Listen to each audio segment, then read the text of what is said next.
Bledsoe was arrested. Patrick Montgomery was in court. Jonathan Manapa will stay in federal custody. No, I don't take responsibility at all. Hey everyone, welcome to the show's 25-year-old New York resident Rafael Rondon traveled to D.C. with his mother, Marianne. They were seen on surveillance video illegally entering the Capitol 10 minutes after the initial breach. After following the mob through various areas of the building, they entered the suite of then Speaker of the House Nancy Pelosi. And while they were in a conference room, there was a man who was trying to access a laptop on the table. So another member of the crowd told the man that he should just take it. And Rondon agreed. He said, quote, "Yeah, just do it without no fingerprints." At that point, Rondon's mother handed her gloves to the man, and then Rondon admitted later to the FBI that he helped the man disconnect cables, and then he helped him shove the laptop in the man's backpack. So after helping the man, Rondon and his mom entered another room in the suite, and they witnessed people stealing things and destroying items. After they exited the suite, they headed to the third floor of the building, and they were seen on video entering the Senate gallery. So they sat in the gallery seats. They hung out there for a short period of time, and then they exited the Senate, and then they stole 2 escape hoods. So these were worth hundreds of dollars. These hoods are used by members of Congress and their staff. This is in case of an emergency. And these were in satchels. So the Rondons took both of them, both satchels with the hoods in it. A while later, Rondon and his mom were then seen exiting the building on video. They were seen wearing these hoods as they exited. And that was 30 minutes after they had entered the building. They remained on the Capitol grounds for a while before leaving the area. And in March of 2021, Rondon replied to someone on Instagram.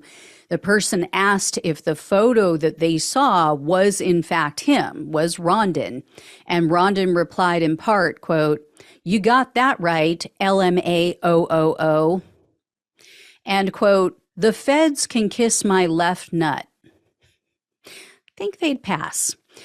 So Rondon was arrested on October 1st of 2021, and he was charged with 2 counts of theft of government property, obstructing an official proceeding, entering a restricted building or grounds, 2 counts of disorderly conduct, entering the Gallery of Congress, entering certain rooms in the Capitol, and parading in a Capitol. Rondon seemed to think the whole thing was a joke. He laughed and he made light of his actions during his FBI interview. And when they asked if he drove to D.C., Rondon said that they took the metro because, quote, "Because I'm not taking my car into the city, which Capitol building I'm about to break into. Duh." So you just admitted that you broke in. And then he added, quote, "Anyone who brought their car to D.C. and you planned on doing that, you are a big fucking idiot. There is cameras riddled throughout D.C." Yeah. Anyway, at some point, reality must have kicked in because Rondon ended up pleading guilty to obstruction of an official proceeding in December of 2022. He faced up to 20 years in prison, 3 years of probation, and $250,000 in fines. However, the prosecutor requested only 51 months in prison, 3 years of probation, and $2,000 in restitution. And they asked for Rondon's sentence in this case to run consecutive with a sentence that he received for another crime.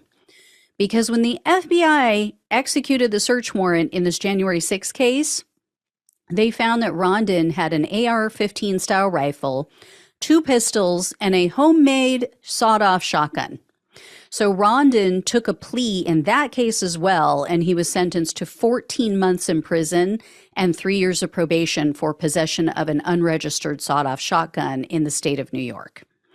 At the sentencing hearing for this conviction for January 6, Rondon told the judge that he, quote, "made a stupid mistake," and, quote, "I will never repeat something like this in my entire life." I don't believe you. So U.S. District Judge Gia Cobb presided over Rondon's case. I knew this sentencing was going to suck. It was going to piss me off. Although the judge referred to Rondon and his mom's behavior as juvenile, and she said, quote, "I'm not suggesting that you two are stupid or idiots. I just think that they were acting very stupidly. No offense."